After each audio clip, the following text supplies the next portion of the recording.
Trump resmi Presiden AS, awas muncul petaka hantam industri tekstil RI.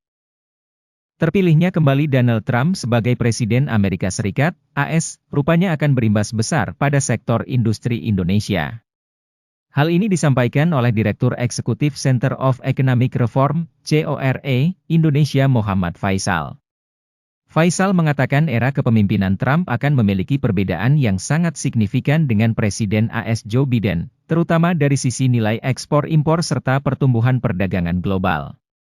Perdagangan internasional dan ekspor-impor di masa Biden jauh lebih bergairah, walaupun pada masa Biden ada COVID-19, tapi tetap lebih tinggi dibandingkan dengan masa Trump, kata Faisal dalam acara Outlook Sektor Industri Kimia, Farmasi dan Tekstil tahun 2025 oleh Kementerian Perindustrian, Kemenperin, di Yogyakarta, Selasa, 17 Desember 2024.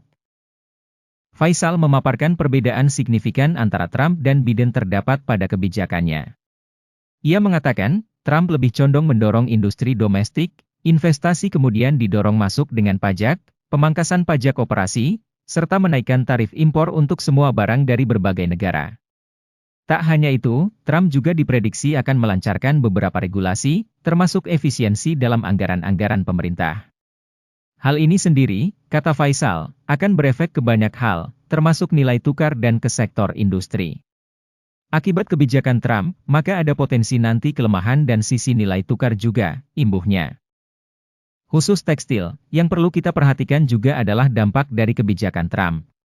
Itu bukan hanya hambatan kita untuk ekspor, tapi ketika Cina dijadikan sasaran utama untuk tidak boleh masuk atau dihalangi untuk masuk ke pasar Amerika, maka dia akan mencari pasar alternatif, jelas Faisal.